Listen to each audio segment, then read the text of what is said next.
Hello, everyone, and welcome back to Chitheads. My guest today is Nevine Michaan. Nevine, founder and creator of Katona Yoga, possesses a gift for teaching the physical and esoteric aspects of yoga. Many consider her a philosopher, a poet, a seer. Her teaching methods are articulated intelligently with meaning and metaphor. Nevine's practical approach entwines the body, the breath, and the imagination.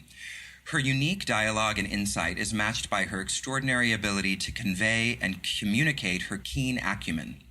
Michaan was born in Egypt in 1954, moved to New York at the age of 3.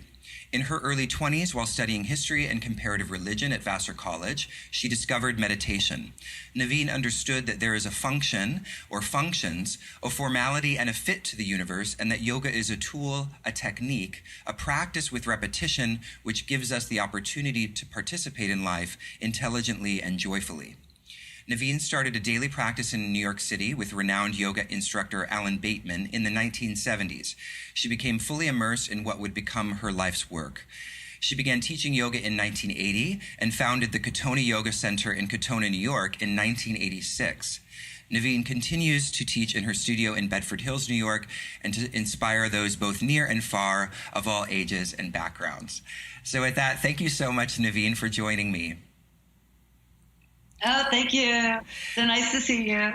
Nevine, it's such an incredible honor to be able to have this conversation with you today. You are undoubtedly one of the most influential asana teachers, not only in New York City, but also in the world now.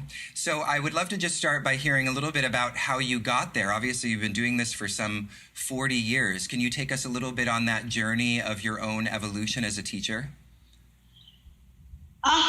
Well, all right. So when I think about it, I think like any technique, it is about practice. So I practiced for years and years and years, and because I practice so much and I teach so much, I learned a lot. Because the whole point of yoga is that it should develop technique, right? It is really about building skills. So I think yoga really taught me a lot of things and helped me build my skills. So today I have a nice technique, I have a good practice, and yoga is very big today. So there's a lot of really good yoga, and yoga is very open source today. So people have an opportunity to learn lots and lots of things. So I'm one of those things. Yeah, and while it is very big today, it seems like there's a kind of general vinyasa focus. The vinyasa sort of in the stream of Ashtanga, and then there's also this kind of Iyengar focused discipline. And yours seems to be offering something a little bit different. I mean, obviously there's some resonance there with these other yoga paths, as it were, but what is it that's definitive of the Katona Yoga style, and what were the influences that you drew from to kind of develop this method? All right, so my first thought is that idea that yoga is music, and I've always understood yoga as music. So once you start from that, there's lots of different types of music. But all music is basically playing with the same notes, the same chords. It's just how you're going to put it together, how you're going to time it. So in that good fortune of yoga being popular enough today, a lot of people can learn a lot of music, right? So it's the different styles, right? So, when I started doing yoga, I was lucky enough that Iyengar was there, Patabi Joyce was there. There was a lot of Kripalu yoga. There's a lot of yoga, lots of different styles. And you have the opportunity to take them. Right. Plus, there's a lot of Daoist yoga. So when I started doing a lot of yoga, the Daoists were coming into Chinatown. There's a tremendous amount of Daoist material coming through. Meditation was really big. So there's a lot of material, but nobody was coming up with anything new in the sense that there weren't new notes. It wasn't a new form. It's using your body, using your mind, using your breath. So I think I'm really good at putting it all together. Yeah. I can read music. I can read other people's scores. I can do lots of different yoga. But then the goal is to really go home and do one's own practice. So in a sense, I have that good fortune that I was able to learn lots of different material and then bring it home. Yeah.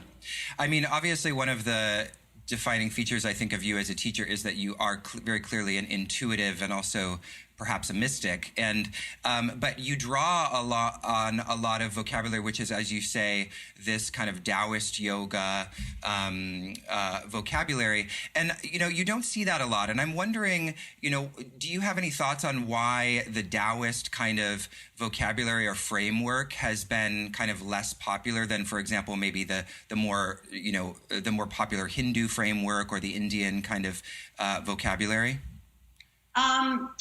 No, I think it's just, what do I say, fashion. So I think there are a lot of fashions. I think certain things are more popular at different times for lots of different reasons. But the Indian yoga came out a lot during a colonial era, right? And colonialism, is a very Western narrative. So India and England, in a way, were very tight, very close. Academia is very close to the colonial system. The Daoist system is very different. It comes out of China, a very different mindset. Mm. So I just think it comes out at a different time. Mm. But the world is open source. Anybody can learn anything they want today, right? Mm. I also, for me, yoga is a mystical experience. So I didn't come to yoga from gym. I didn't come to yoga from physical. I came to yoga through a spiritual practice. Yeah. And so there are a lot of spiritual practices. Once you start, you find out that they're all leading to the same place, different ways to find the same thing. Mm-hmm. So in some ways, today's yoga is very classic in that it integrates mind, body, and breath, but it's also very of our age. It's everybody's minds, everybody's bodies, everybody's breath. So it's not a language thing. It's not a cultural thing, even though one gives credit to a culture that really has such deep yoga. Yeah. But the Taoists have great yoga. The Chinese have brilliant yogas, as do the Indians, as do the Westerners. One has to be very careful also with language, because what we define as yoga, meditation, people meditate by knitting. There's lots of different ways to meditate. Yeah. So it's not just sitting in a specific way. So yeah. In some ways, I'm just very practical. Yeah, well, I one of the things, I'm glad you mentioned mystical, because, when I was listening to another interview that you did, you mentioned what you just said, that you came to yoga for the mystical. And I feel like there's this idea of mystical that is sort of not rational or irrational. And people would say, I'm not looking for the mystical, I'm in pursuit of the rational. So you obviously see there to be a utility of the mystical and I'm a functionality of it. And I'm wondering what that is or how you might describe that. Well, I start with the idea that I don't think one can really separate what is mystical from what is practical, mm-hmm. right? And so in some ways, the reason I love Hatha yoga, because even when you define all different yogas, the yoga I teach is a Hatha practice. And a Hatha practice demands that 1/3 of it is through the body, right? And so it is very practical to stay embodied. But I think a lot of people think that to be mystical is to disembody. Right. But the whole point of Hatha is to do it in the body, which really means it's a very practical thing, right? Where the minute you negate the body, well, then your mind has no place to be playing the game in, right? So, it's a very practical narrative. I also, I like language and I like metaphors. And so I really hunt for how to find the mystical in everything. And I think you find that through metaphor, because metaphor lets you explore concepts. And to play with the concept is a very mystical thing. Mm. So how does this, I have this idea that, or I imagine that there's something about the connection of metaphor to maps. And are the maps that you use, which we will talk about in a little bit, that these incredible maps that an artist helped you put together, are we to understand the map also as a kind of metaphor that is a tool to help us enter into the body? Is that sort of the idea? Yes, it's a metaphor and not. So in a lot of ways, and this is why yoga is mystical and practical, is that it's really all about a reality, that you're in a body and a body is defined. So maps are really defining territory. So maps is very traditional in yoga. All mandalas are maps. right? The reason you map is so that eventually you can articulate territory, that you can explore territory without actually having to leave your room. But then eventually, once one leaves one's room, one can actually get where one wants by virtue of that map. So it's very practical to play with maps. I think also what's happened is I taught a yoga and I teach a yoga that is very steeped in practical life, in my life. So it is not Hindu because I'm not a Hindu, right? And Hinduism isn't just a religion, it's a culture. And I belong to a culture that really has to use metaphors that are appropriate for my time, my place. And so even my maps are in English because I appeal to people in English. My maps are about the body because you're mapping space in the body. One of my big themes is yoga's origami. I love to think of asanas origami, and in some ways I think it's that appeal that allows people to eventually use the material well. You can use anybody's practice, right? You can use anybody's paper as long as it frames up, but it's really how do you fold it? What do you want out of it? How are you going to use it? So it's a very functional narrative. Maps are very functional. Yeah. Well, I mean, it's interesting that you say that, you know, you're not a Hindu, so you don't practice sort of a Hindu culturalized yoga, for lack of a better term. But it's interesting because when I look at the maps of, you know, especially with the magic square and the sort of polarity meditations, they really remind me a lot of kind of the Hindu tantric tradition, where there is a sort of map of the body, and one would kind of place mantras, right, in this kind of nyasa practice, placing mantras on different parts of the body. And it seems very similar in this kind of visualizing of the orientation of the breath in different kind of orbits and sequences. So even while it is sort of you're transmitting it in this kind of more English vocabulary, there is this sort of archetypal truth that it's still touching, that is shared by these different traditions. Yes. Yeah, so I think language is supposed to be limiting and formal because language has to appeal to the people you're speaking to. Mm-hmm. But what's underneath the language is what is really universal. So you know, yoga is yoga, just like baking is baking. Then each individual has to figure out how to bake, right? So you can use lots of different people's recipes, and a map is like a recipe, especially meditation maps, right? Because that's their point, is to really give you a way to get in, to travel through territory, and to have an experience. So it's very cultural in the sense that I do my cultural maps. But that would be like saying that I bake with ingredients that are local in my stores. Right. But baking is baking, and that is really the art, to know that that is archetypal. That is really the magic, that one can put things together and produce something. Very into being productive, right? I think the big reason to do yoga is to become powerful, and part of being powerful is being productive, right? Getting things done. Right. So I do yoga for very specific reasons. Right. I came to yoga knowing that it would give me a way to have a mystical experience, but it would also give me, in that mystical way, a way to soothe my soul. Yeah. Right. To my spirit, to not lose my mind. So, you know, these are very practical things one's looking for. So to sit there and think they're mystical, well, they are. But it's very practical to be mystical because the world is very big. Right. And it's much more fun if you have a big mind for it. Yeah. So I want to touch on a couple of these features of the Katona Yoga practice that you mentioned, that are mentioned on the website. And one of them, which I remember hearing a lot when I would take your class at in Chelsea in New York when the studio was there, you mention a lot this developing a sense of personal measure.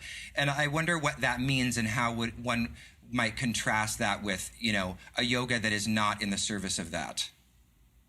Well, if it's a physical yoga, in some ways, even unconsciously, I have to start by saying it is in service of it.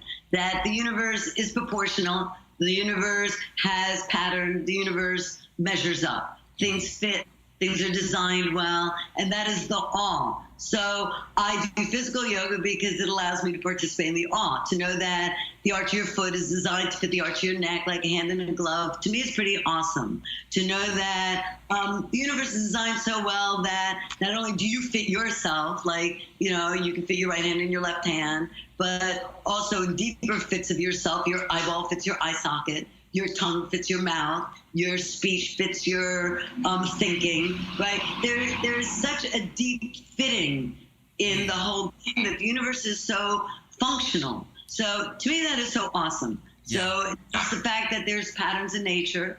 After spring, there's always the summer. After summer, there's always an autumn. Well, you know, this is the practice, is to really start seeing what is really going on, what is available to me. So I know we're given a body. We're fortunate enough to have minds. We're fortunate enough to be able to manipulate the breath. And really the practice is use them all. Now, the better you use your tools, the more fun you can have. So I do think a lot of yoga is for fun, right? The whole idea, again, in a Hindu practice of Leela, divine play, that it should be playful. You are given limbs so you can dance. You're given eyes so you can see. You're given nose so you can sniff it out. Well, these are your tools of yoga, right? So when we talk about patterns, there's a canon of proportion. It's true in all the Western narratives, it's true in all the Eastern narratives, that there are patterns, right? Manipulate the patterns, use them to your advantage, and that's a big piece of yoga, right? So I don't think you're doing yoga to be good. I think you're doing yoga to fit. Yeah. Yeah. That's, right. I love that. I want to, because I love that you say that, because I heard that in another interview, but I just wanted to, before we go on to that, I wanted to highlight that you said, or just to clarify that you said, participate not in the all, A-L-L, but in the awe as in A-W-E. Is that right? Yes. I love that. You're participating in the awesomeness of the, Yeah. I think that is the point, is to be awed. You know, you go to a concert to hear music, you want to be awed by the fact that it's symphonic, that things work, that there's consonance, that, you know, spirit can be uplifted. So I do think these are all spiritual practices. But I think gym is a spiritual practice. I think life is a spiritual practice. Some practices, some techniques have more bang for the buck. Yeah. So I think learning how to tie good knots is a good thing to learn. Learning how to unravel bad knots is a good thing to learn. Yeah. So learning how to take care of yourself is a good thing to learn. Yeah. Learning how not to lose your mind is a good thing to learn. And yoga is designed for that. You know, it's designed to give you a way to play with your mind, body, and breath, and to integrate them. It's pretty deep in its essence. Yeah, I just want to push a little bit more on this idea of participating in the awe, because it seems to me that in our culture, we are, there's this kind of emerging, or maybe it's been around for a while, this idea that it's all meaningless, that everything is chaos. And so accompanying that is this kind of almost cultural depression about, and what seems to be missing from that is exactly what you're saying, this sort of, prostration to the awesomeness of what's happening. Yeah. And so I'm wondering if you have any thoughts on how we got there and why we're in this situation where so many people are, not seeing the awesomeness or not able to perceive it. Well, I think it is not new. I think it is always, because I think, things have to be dirty for people to know that they should clean up, right? People have to find, almost that they're hopeless before they can find that there's hopeful. So I think it's part of the game of polarity, right? I play with three big principles in the practices. The first one is, the mediation of polarity. So the goal really is to know there's up and there's down, there's in and there's out, there's life and there's death, there's joy and there's unhappiness. But you become that third principle that mediates, how far in, how far out, how hot, how cold. So there's a tremendous amount of personal responsibility, personal choice. And again, that's a big core of yoga for me, is that it is a personal practice. It is about personal responsibility. So it's not supposed to be easy, but what you want to do is develop enough technique that you can be grateful. right? So life is hard, and it's very hard to be in a body. So there are a lot of practices that say, well, it's easier to disembody. The problem when you disembody is nobody's minding the body, and then eventually it falls apart, right? We go through the biggest wealth transfer, right, of our era, right, is healthcare, right? Because, first everybody wants to disembody, and then nobody wants to leave their body. Everybody wants to stick around. So there's a tremendous amount of money that goes into keep my body working for me, right? Well, the point of yoga is to know self-responsibility. How do I make my body work for me? So it doesn't have to be the best body. One isn't looking for a perfect body. This isn't a game of like fashion. It is really to know, there are techniques to eventually be able to live in the body and be grateful that one has that opportunity, because it is hard. Yeah. Right? So that's why yoga is a technical thing. Yeah. Right? Techniques. Yeah, right. So I want to go back to this thing that you said a moment ago, because I think it's such a really important point, which is the idea that yoga it's not about being a better person, but it's about empowerment or developing cities or powers, which is essentially something that you said in another interview. So I'm wondering if you could talk a little bit more about that. And also, is there a role for ethics? Like when one develops their own kind of fittedness with the patterns of life, does a kind of ethical disposition arise? What's the connection between living an ethical life and fitting oneself? Yes. One hopes it does that, because eventually I think the goal of the practice is to become, in a sense, powerful. But then it's how one defines power. Yeah. So for me, powerful is to be round. It is to be buoyant. It is to be well-adjusted. It is to know that, when you fall, you bounce back. It is to have a vibration that really can concentrate and radiate. So there are real definitions for being well-adjusted. Just like your musical instrument, there's tone. There's stuff that's out of tone. So being healthy is being toned well, being well tuned. And once you're well tuned, ethics is part of being well tuned, because you really can't be well adjusted when you're lying. You can't really be well adjusted when you're cheating, right? So in some ways, the ethics is just part of the whole package, that it works when you behave well.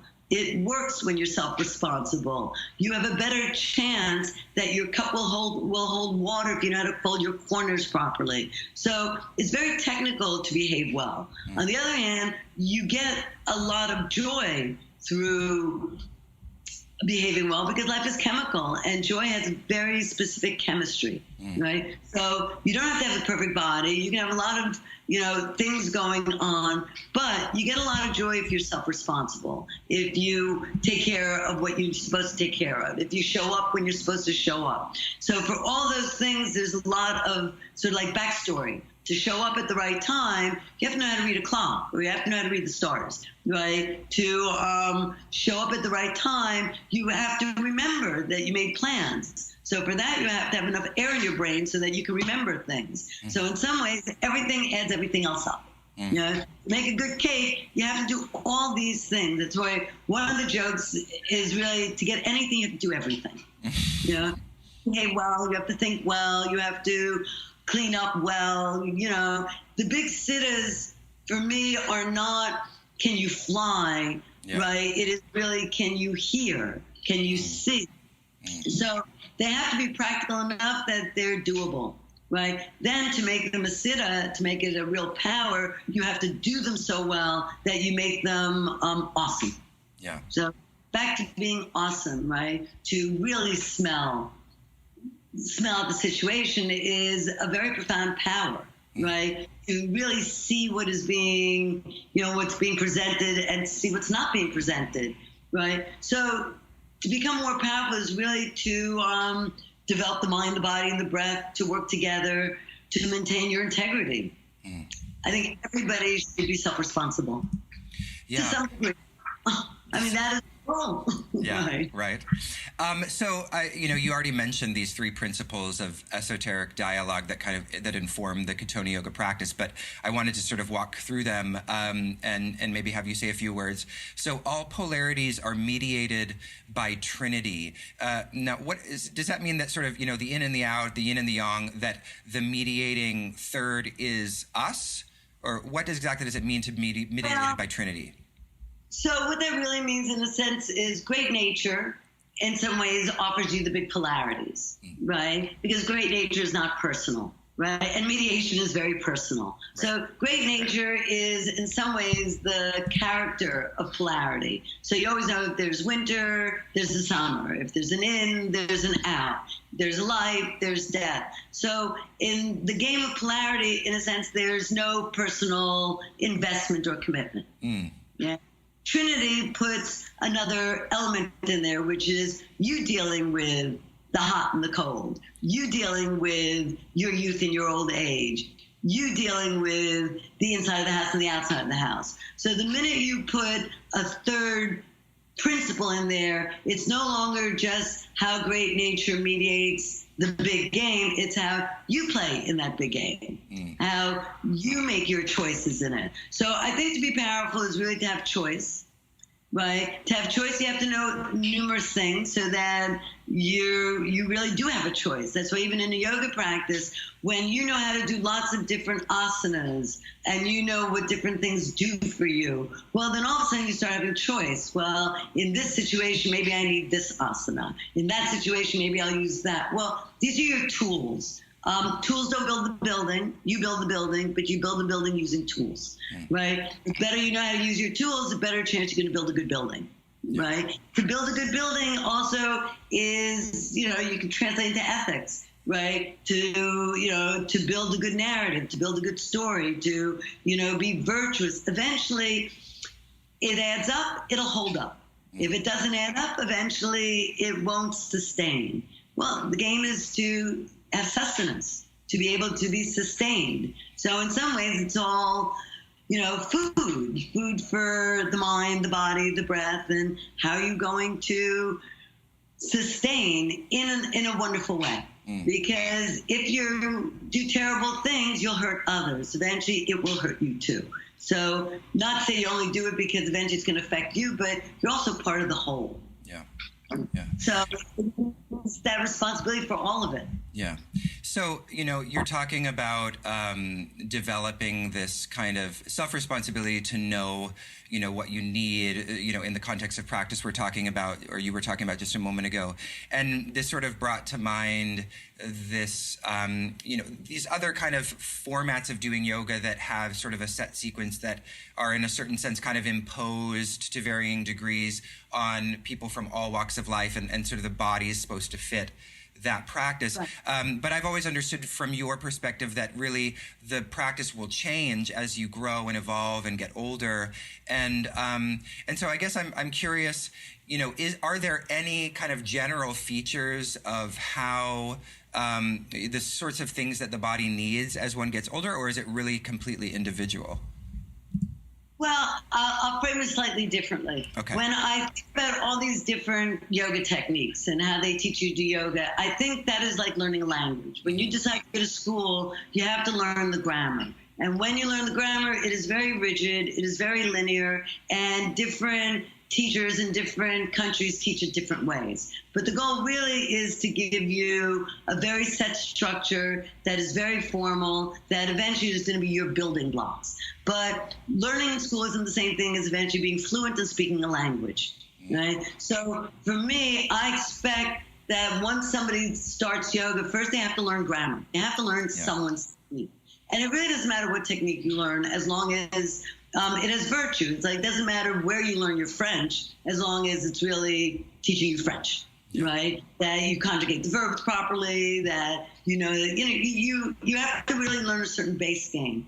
But once you own your grammar, now you're looking for fluency. You're looking to talk to people. You're looking to have conversations. You're looking to use the language. Well, that's very different than learning the language. Yeah. And so the yoga is about fluency. But initially, you don't learn fluency. You have to learn something rigid enough that's going to give you a template. I see. So that's, in some ways we always say Katona yoga doesn't stand on its own. It's not a yoga practice that one can say, I only do Katona, because it's a practice of teaching you how to use your practice, how to build your metaphors, how to organize a fluency out of techniques that were first taught to you, in a sense, to give you a discipline and sort of learn a form. So in some ways, first you have to learn music, then you get to do whatever you want with it. Yeah.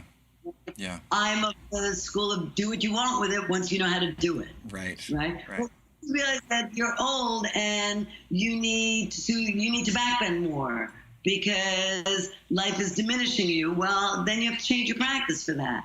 I wouldn't eat the same things for breakfast that I eat for dinner. I read the same books when I'm in kindergarten that I read when I'm older, but everything serves its purpose. So in some ways, the most important thing is, where are you? What do you need? Right? How are you going to set yourself up to get that? And that's what the maps are for, too, is to figure out, where am I? Mm-hmm. Right? Where am I in terms of my age? Where am I in terms of the hours? Where am I in terms of my needs? Right? Because you need different things at different times. Mm. But if you have a good practice, you should be able to pull out the tools you need for different times. Yeah. And there's only one practice for your whole life. Yeah. So, so one thing, well, I guess I want to just mention these because I said I was going to mention all three. So I don't think we need to go too much into this one because I think we're sort of talking about this, which is the universe has pattern implies intelligence. And then also the third one being, by virtue of repetition, there is potential for insight. So I'm wondering if you want to talk a little bit about what the relationship is between repetition and insight and how that works in the context of practice or in life. Right. Well, I tend to always pull out a metaphor that is slightly different than yoga so that one can see it in yoga through a different lens. Right. Right. But, the first time you take your car and you travel to someplace you've never been, it's totally unfamiliar. And most of your attention is going to be on, in a sense, the anxiety. Am I on the right road? Yeah. Right. How far is it? Right? Am I going to get there? So there's a certain amount of trepidation and anxiety from not knowing something. Once you go down that same road 10 times, you get very familiar. Once you know a road very well, then you can look at different parts of it. So first you might just be looking really that, am I on the right road? Eventually you're going to be looking at things like, oh, look what's the scenery, or look what I just saw on the other part of the road, because the more comfortable you are with something, the more things you can look at. Right. So I think that's what happens with practices and postures is first you just have to learn the poses. Then eventually you get to sort of use the poses. Then you get to see more about the poses, how you can use them differently, till eventually the pose becomes something that you own, right? Once you know how to get someplace, like from your house to where you go to work, and you've done it years and years, you own that road. You own it well enough to be able to take shortcuts, to be able to take different routes, because now it becomes much more than just a road. It becomes an experience. So more times you do something, the more experiences you have with it. I also find that, in terms of like doing origami, the more times you make the origami cup, the more times you're going to find out how to make the cup better or how to make the cup worse. So eventually you find out if you fold your corners properly, your cup holds water. Well, after a number of times, that becomes a given. So you wouldn't even think of making it without holding the corners right. Yeah. I think the big thing in asana practice is the fit. If you don't know what to do with a pose, go for fitting, right? Knowing that you're designed to fit, so your kneecaps are designed to fit your armpits. The design of your hands, right, when brought together, fits the shape of your head and fits the shape of your foot. So there's lots of ways to handle yourself, knowing that you can calibrate and measure yourself out. Right? Once you have a sense of measure, it makes life easier. Yeah. Which is really cool. Right. Yeah. Let's make life easier, please. So, one of the things I remember you saying a lot, Nevine, I don't know if you said it, that it was Westerners, but something about, us here in the West, we are able but not very stable. And so I wonder if you could talk a little bit about what that means. And then also I'm wondering if there are any other kinds of common maybe embodied themes that you see that are sort of indicative of a kind of imbalance at the cultural level? Well, when I play with bodies and when I read bodies, because, part of being the teacher is really looking, right, and getting insights of people's personal techniques. So when I read a body, I always divide a body 9 ways, right? I always first divide it bottom, middle, top. Bottom would be how do you kick, middle is how do you stroke, and top is how do you keep your head above water. So the easiest way really to read a pose initially is you almost imagine everyone's swimming in the swimming pool, and I as a teacher get to watch their technique. Some over kick, some over stroke, some keep their head above water, but they don't have a very good kick. And depending on their personal technique, I'm going to get a lot of personal insight about how they're getting it done. So when we talk about the Westerners, they're very good strokers usually. They know how to roll up their sleeves and they know how to work hard, right? The problem is if you overstroke, eventually you break your arms, you damage your heart because it's a tremendous amount of pressure on what you're good at.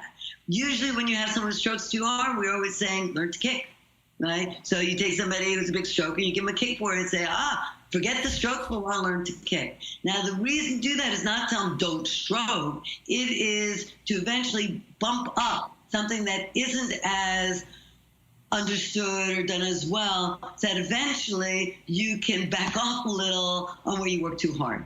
One of the big difference from like a medical paradigm and a mystical paradigm and a yoga paradigm is in medicine, when you hurt something, that is the issue. Right? In yoga, in a funny way, when somebody hurts something, the issue is, why'd you work that so hard? Because you don't break your weakness, you break your strength. Right. At which point, the whole game of yoga is, where you're strong, you don't need to be stronger. So the art then is, well, good. It's good that you hurt yourself in your arms. Now you have to use your legs. Or it's good that you hurt your legs. Now you have to use your arms. So in some ways, it's very hard to be very generic because everyone is an individual. And that's why I tend to think each person has to be looked at as an individual. Because even in a culture, there's some that overstroke and underkick. Another culture, it might be more an earthier culture where they're much better with the leg work. But still in that culture, you'll get one that is a stroker, not a kicker, or a kicker, not a stroker. So to me, the game is, how do I get it all to eventually have integrity? Because the goal of yoga is the integrity. It is to really integrate mind, body, and breath. And that's not just a dialogue. That really is the premise. As it's not a hatha practice if you're not using the mind, the body, and the breath. Job of the mind is to really have the desires, to want things, to basically want. Job of the breath is to power it. And the job of the body is to give you the vehicle to do it in. Well, all I get to look at all the time is which piece is helping you, which piece isn't helping you. Where does your technique fall short? Where does your technique hold up? Minds are very plastic, so they can think whatever, but bodies are very solid. So they don't lie. And that's why hatha is such a great practice. It demands that you do it in the body. Right? Well, yeah, and I mean, what seems to probably make that a little even more complicated for people is that we live in a society that tells us to, highlight and augment our strengths, right? So we're actually, we realize we stroke well, and so we just want to keep stroking because that's what other people will be impressed by. And so how do you get out of that cycle? Because, in some ways, this is the generosity of the whole game. We say that the universe does not care if you overstroke under kick, right? The universe also is not careless. So if you overstroke, eventually you break your arms. Well, now it's your problem. And that's why in the long run, the game of yoga is very personal. It's yours. It's nobody else. So, I guess there's pop. First, you just have to think you're doing it for whatever reasons. But in the end, you find out that you're really doing it so that you can be with yourself. Yeah. So that you can use time well. One of the big misconceptions, right, for, in the pop narrative, which is why it's not to be taken too seriously. The idea that the sun really doesn't rise. The sun really doesn't set. You rise, you set, planet spins. right? So it's one of the first things one has to really go through in yoga is that the sun does not rise. You rise. The sun does not set. You set, right? The seasons are happening. Your job is to know, right? Because once you start knowing the way it is designed, well, you can use it to your advantage. Right? So if you know it is you that's rising, it's you that's setting, it is you that decides, it is you that opens the windows, it's you that closes the windows. Well, now all of a sudden you're being told that you have a lot of say in what you do. Well, yoga is a big doing thing. What are you doing with your time? Oh, I spend an hour a day doing practice. Well, what are you doing the practice for? It is really to soothe yourself, to get an insight. The big insight is that you can soothe yourself. Right? You can be with yourself. So are there any other, obviously this one of stroking and not kicking, or having a strong stroke and not a great kick, as, obviously you say within the same culture of, obviously we see variability, but there's this general kind of symptom of that. Do you think do you see any other kind of general symptoms that you think are particular to our culture? Well, I divide down those three, right? So bottom, middle, top, kicking, stroking, breathing. But then go for the next three, which is going to be the right, the left, the center. And when we talk about the right, we're basically talking about education, going to school, being, in the world. When we talk about the left, we're really talking about the heart side, the inheritance, the feelings, the, sort of more lunar aspect. And then, of course, in the center, which we call third eye, third hand, third foot, right, we call that like the stellar piece. Well, when you make a braid, ideally, you take 3 strands, right, and you make them all about the same amount of density. So you have to have 1/3 of you is going to be educated, 1/3 of you, right, is aligned with your inheritance, and 1/3 of you is really about your soul. And now, what do I do, right? Now, to make a braid, you have to put all 3 together. So it is another way to read a body, is to see how do they braid it, right? Some people give a tremendous amount of material to the inheritance and very little to the education, right? And very little to the center. So, it is really where one is skewed, right? Another way of playing is potential, past, and present.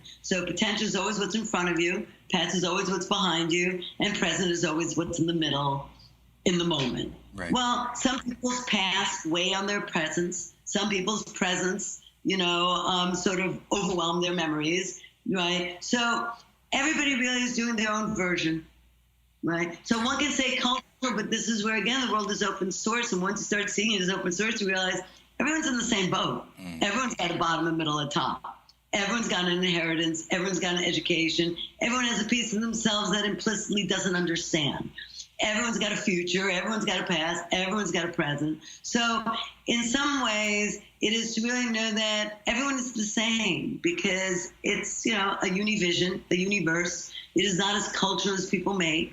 That's why Venture Yoga is so big, because it transcends culture. Everyone's got a body. Everyone's got a mind. Music transcends culture. Baking transcends culture. On the other hand, you will bake using ingredients of your culture. Unless, of course, you move and you find out that you can bake using someone else's ingredients. So everything is acceptable if you do it well. And that's, the big joke of it. It doesn't matter what you do as long as you do it well, right? It doesn't matter what technique as long as you play it well. So if you can play jazz well, it will do its job. If you can play rock well, it will do it. Right? So it doesn't matter really the technique as long as it's well done. Yeah. So now you're talking about skill. And yoga doesn't matter the technique. It matters the skills. Ethics is part of the skill, because it is not very skillful, as I said, to negate considering that there are others. And not just people. You have to consider that the planet is alive, that seasons have souls. So to be incredibly considerate, right, is part of being incredibly sensible. And that's very mystical. Yeah.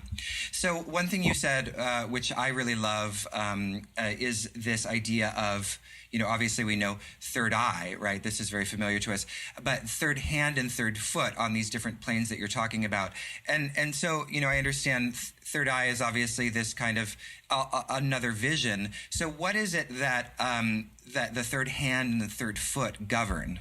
in that way, in that So sort of... when we talk about, the right hand being the hand that makes the deal in the world, and the left hand is the hand that really makes the marriage, right? And of course, when we start tessellating it, we know that there's the right of the right and the right of the left. And so, it is not as defined just the right side and the left side, because it's in every single piece, right? But the third hand would be the steering wheel. And of course, steering wheel, immune system, has to be handled by the other two hands. So the same thing, that the third eye really is the prism of the brain. And so we map it all out. So knowing that, well, really it's a trinity between the right eye, the third eye, the right eye, left eye, and third eye, that eventually makes the individual. The third foot is basically the umbilical cord.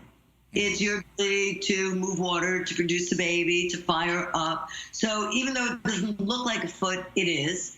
And even though the third hand doesn't look like a hand, right, it is your sphere of well-being and radiance, and you access it through applause. So bring the other two hands together and you'll access the opening of the third, right? So you can always see somebody's brain by virtue of how their eyes are working. So in some ways, there's the implicit and the explicit. When you play with paper, you're only playing with two dimensions. There's a front and a back. So when you fold paper, you get two backs, two fronts, and it's like a notebook. But when you fold bodies, you're playing with a front and a back and an inside. So don't fold bodies to fit like paper. You fold bodies to fit functions, to fit back and front. And that's why your kneecap is shaped like a ball. It belongs to the back. Your armpit is shaped like a mitt. It belongs to a front. Well, your design when you fold pose is that your armpit will fit your kneecap, just like your eyeball will fit your eye socket. So the better the fits, the better the function, right? To be a carpenter is to know how to use your tools, right? So we play with a lot of analogies. One of the big analogies is the body's a house. And, you should know how to live in your house. You should know that it has doors, that it has windows. You should know that it has plumbing. You should know that, that it's to be lived in. Now, if your house is a mess, you won't want to be in it as much, right? So there are tricks in housekeeping, in maintaining. Right. But again, it's all really bottom line to soothe the soul, to feed the spirit, right? To become well adjusted enough that you can be grateful, that you have an opportunity to be in a body with a mind and a breath. Yeah. Because it's very hard to be in a body when you don't have a good mind. And to have a good mind, you have to have a lot of air in your brain. To have a lot of air in your brain, like prana and minerals to feed you, you have to have techniques, because a car does not maintain itself. It needs mechanics. And the beauty is you're your own mechanic. Yeah. I mean, for anyone that's listening who perhaps isn't familiar with your work and who is, hearing a lot of these concepts and ideas and metaphors for the first time, I have to say the maps that you've created with, I heard the artist's name is Susan? Yes, so my illustrator is Susan Fierro, who I absolutely adore, who is so talented, right? Susan has been working with me for about 20 years in classes, coming to classes, and then she became my illustrator about 10 years ago. And between us, we really work hard and put it down on maps. Now, the reason we put it down is like a recipe. Once it's down, I don't have to remember it. Also, it's easy to give somebody a map and say, oh, just follow the map, right? So, in some ways, it has been a huge blessing for me to collaborate with Susan, because, once it's down, it's there. It's, this is why you put your spells in a spell book, right? You have them, and then you can go back and find them again. Yeah. So I built lots and lots of maps, because maps give you material, which is, the mother of the game, and pattern, which is the father of the game. And if you can put together the patterns and the material, well, you can make product. Yeah, right? Yeah. So, I can't recommend them too highly. They're really incredible. And not only are they, an incredible, being able to visually see all of these ideas represented, they're also just incredibly beautiful. I mean, really, like, artistically so inspiring. Well, the maps, when I started to first do, because maps are part of Yantra Yoga, so they're all about geometry, and it's all about mapping time and space. So, we build space maps, we build time maps, right? Time maps would be like the maps of the seasons, map of the clock, right? A map of day and night. And space maps are territory, bottom, middle, top, left, right, center. And by virtue of being able to really codify time and space, well, you have a good chance you can show up at the right place on time. That is, for me, like the real sort of vision of joy, to really know, make plans and show up. Well, if you just tell somebody, meet me in New York, it's very big, it's very amorphous. But if you can get very specific, right, meet me at this hour on this street, good chance you can get there. So success is a very big piece of the practice. Is you should eventually become successful. You should use your techniques not just to use time, but to actually achieve. So it's very, it gives you a tremendous amount of well-being for your mind, your body, your breath, when you really do succeed at something that you wanted to do. Well, do that, there are formulas. And that's where you codify formulas, right? You map them, you do techniques, right? But they're all part of serving the individual, right? Easiest way to find something you've never seen or go someplace you've never been to is with a map. Because with a map, you can know there's things that are outside your field of vision. Yeah. And then you can actually get there. Right. Yes, so, yes. Yeah, so, and we'll tell the listeners how they can get a hold of these maps at the end. But I wanted to ask you now, you've talked about the magic square, which is this sort of framework to understand the kind of different relationships of quadrants. So how would you describe that? I should stop trying to. So, not magic squares, but the magic square that I'm playing with, because, chess is a magic square, just so you know, it's right. Game theory. So chess is a magic square. It's an 8x8 magic square. You'd have 64 little grids. And once you know where the pieces go, you know the lay of the land and you know how to play the game, right? The game I play with, it's called the 3x3 magic square. The Chinese played with this map for thousands of years. It's called the Lo Shu. And basically, it's a tic-tac-toe board. It divides space into bottom, middle, top, left, right, and center. Then, of course, once you start making it dimensional, you would add time, potential, past, and present, and you'd make that little map into a cube, which is the body, right? So the magic square is a map of form, of organic form. It has life in it, because not only does it define the bottom, the middle, the top, the left, the right, and the inside, the middle, it also defines that there's a potential, there's a past, and there's a present. So it's very organic, and it's very dynamic. The Daoists use that map to basically define the compass. So that's what it really is. It's a compass. It divides space into north, south, east, west, northeast, southwest, northwest, southeast. Okay? Yeah. So when you have a compass, well, you have a good chance that if you know where you are, you can then identify the territory around you. Yeah. So that's how it's used traditionally, as a compass, to be able to orient you in time and space. I take the compass and I flip it so that I put it in you, looking out, so you cross-reference. So it becomes a meditation tool. I look out and see your right in relationship to my right. So it is a reflective map that allows you to look out and reflect back on yourself, right? So it's used for meditation. It allows you to map your personal space, right? Where's my heart, right? On the left. Where is my liver? On the right. And then it maps out what the position is. So, 9 rooms in your house, and each room has a character, and then we superimpose it on your body so you can know the character of that position of your body as if it was the character of a room in your house. Yeah. And what is the... Sorry, go ahead.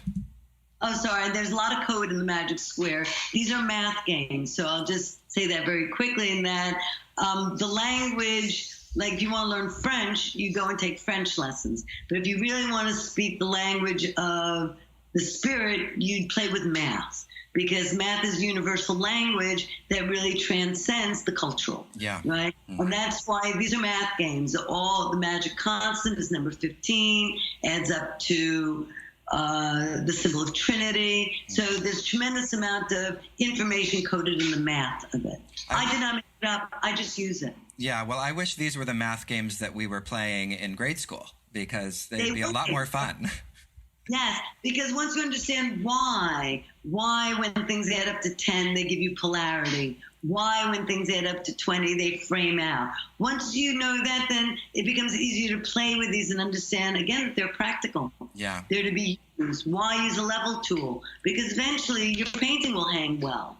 Yeah. You know? So there are reasons to measure up. Yeah, but it's also beautiful because, you know, I think what is lost, even in, just to push this point more, math education, because when you really look at math, it is such a mystical thing. I mean, what is zero? I mean, all of these mysteries on which math is grounded, and yet, you know, it's sort of completely, the magic of it is taken out of it in the education of it, whereas it seems like people would have a much more intimate relationship with math if they could have that or retain that. And they will. Back. I mean, you know, anything we know eventually is seeping through. Yeah. Right. So, and music is math. Mm-hmm. Right. And they'd have a much better time teaching math if they taught music, and they'd have a much better time teaching math if they taught knitting. Knitting is warp and woof. Right. It is, you know, these are all mystical experiences, and that's why to be really having a mystical practice does not mean it's not practical and pragmatic. Yeah. It is so practical to be mystically inspired. Yeah. Right? Once you're awed that one wakes up. Once you be awed that one has the opportunity to go to bed and get a rest. Yeah. Yeah. You know? So, yes. But I think that's why yoga is so big today. Yeah. So what is the magic, what is the golden thread, and what is its connection to the magic square? So the golden thread so when you start with the Daoist, it belongs to the Tai Chi, the great ridge pole that divides polarity. Mm-hmm. And that's very rigid, just like the axis mundi. It's a very rigid pole that the world spins around. But eventually, when that pole moves into its fluency, so when you said first you learn a language, it's rigid. Then you start to develop fluency, just like first you learn the steps, right? But then you learn to dance. And once you start playing with fluency, you start playing with a piece of thread. So the golden thread is the same thing as the Sutra Atman, which is the threading self. And really what it is the universal imagination in the personal. When you write a story, when you tell your story, you're weaving your narrative. Well, you're weaving your golden thread through the canvas of time and space, right? So the golden thread is really the mind. Right, in its ability to be well twined, right, to be well handled, and that's why before you start making sweaters or weaving things, first you learn to make a string ball. Well, that is the idea of learning how to become round and buoyant and spherical. A lot of the meditations I teach are circuit meditations, and they're based on taking the material of the mind, right, and learning how to move it through the body in a very specific circuitry that makes you round, right? So it is really knowing how to use the mind in its facility, right?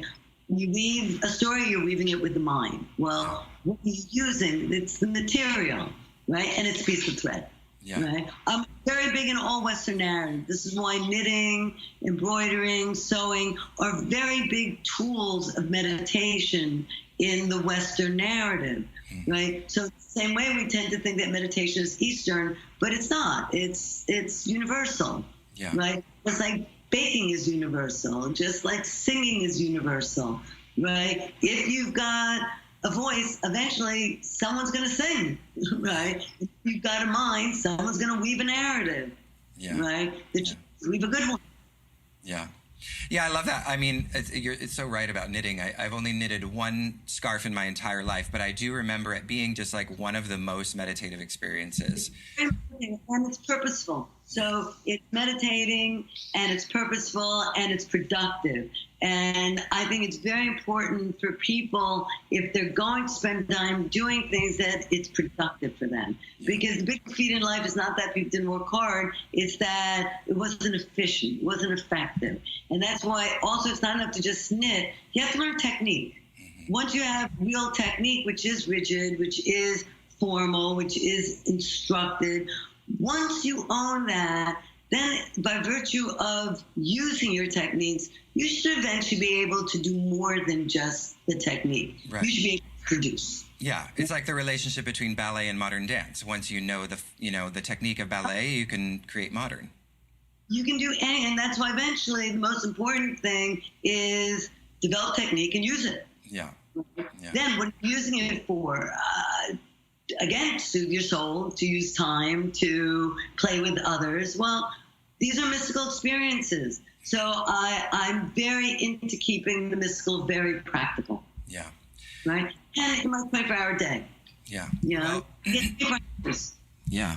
Well, we were, I know before we got on this call, I talked to you about maybe going through the polarity meditations, and I think we've talked about so many other wonderful things that we'll skip for that for this interview, but I did want to just point the listeners to the Katona Yoga website, because there is a fantastic document that, outlines a number of the things that we spoke about, and then also visually represents these 4 polarity meditations that really, these sort of imagined orbits through the body in and around these quadrants that you've described in relation to the magic square. So I definitely want to recommend everyone to check that out, and it's katonayoga.com. Yeah.